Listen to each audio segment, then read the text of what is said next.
Risques pour nos oreilles et notre santé.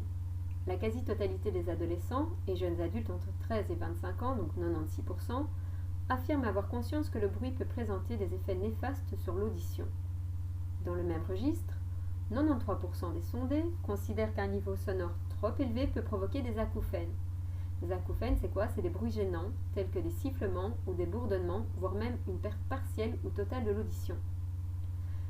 Donc je pense que peut-être certains parmi vous, lorsque vous avez été à une soirée où il y avait beaucoup de bruit, il est possible que, ou un concert d'ailleurs, bien il est possible qu'après ce concert ou être sorti de la discothèque, vous avez vos oreilles qui sifflent. Et bien ça c'est ce qu'on appelle donc des acouphènes.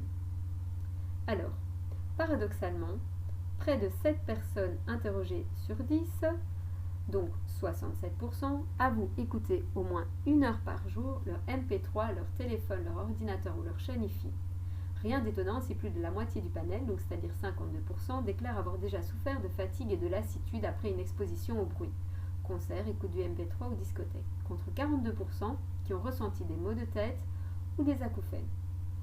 Autre constat, plus de 4 jeunes sur 10, âgés de 13 à 25 ans, indiquent avoir déjà été confrontés à un problème d'audition comme une douleur dans l'oreille, un sifflement ou un bourdonnement.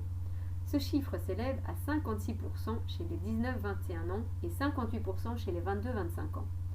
Toutefois, moins d'un sondé exposé à un problème d'audition sur 10 a pensé à consulter un médecin, spécialiste ou généraliste, pour une prise en charge du trouble en question. Dans la majorité des cas, 74%, les jeunes ont préféré attendre que le problème passe. Donc voilà.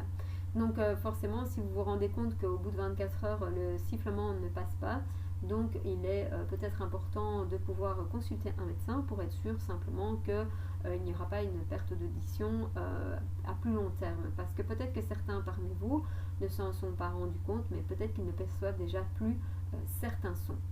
Alors quels sont les risques d'une écoute prolongée à un volume trop intense? Donc les acouphènes, un bruit gênant, des bourdonnements, une perte partielle ou totale de l'audition, une fatigue, de la lassitude, des maux de tête et des douleurs dans l'oreille.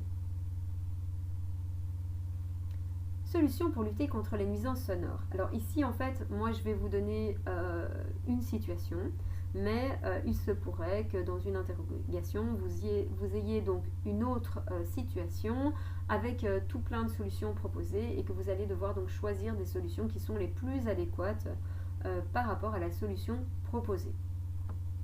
Donc ici j'ai pris le BSF, donc le BSF qui est donc un événement musical urbain qui se passe à Bruxelles.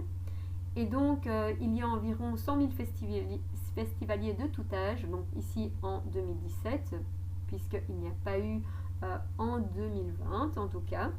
Mais sinon, ça se fait donc chaque année dans les environs du mois d'août. Alors, le BSF propose une programmation diversifiée, au style varié. Il y a du rock, du hip-hop, en passant par du jazz, de la pop ou encore de la world music. Protection et auditive et poncho. Donc ça, c'est ce qu'on peut retrouver donc sur leur site. Vos oreilles sont précieuses. Afin de les protéger, le BSF s'engage à respecter les normes sonores réglementaires, en ne dépassant pas la limite des 100 décibels dans les zones intérieures du festival. De plus, des bouchons d'oreilles et des protections auditives pour enfants seront également gratuitement à votre disposition. En cas de pluie, vous pourrez continuer à profiter des concerts en enfilant nos ponchos. Justifier la pertinence des mesures prises par le BSF pour lutter contre les nuisances sonores.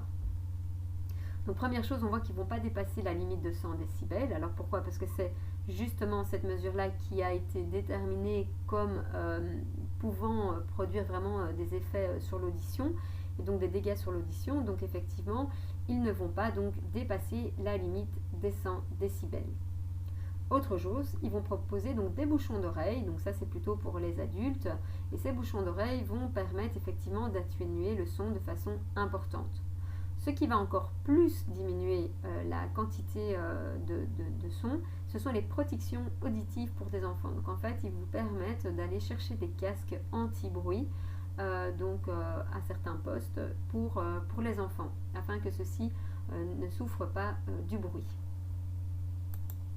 Donc, la limite sonore est limitée donc à 100 décibels, ce qui semble encore beaucoup car il est déconseillé de rester donc plus de 15 minutes à cette intensité.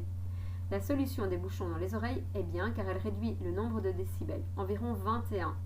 Et donc effectivement, si on fait 21 décibels de moins, eh ben, ça permettra donc de rester tout le concert sans abîmer ses oreilles. Donc un conseil que je vous donne, quand vous allez à un concert, mettez des bouchons d'oreilles. On entend toujours la musique, mais en tout cas, ça permet en tout cas de protéger les oreilles.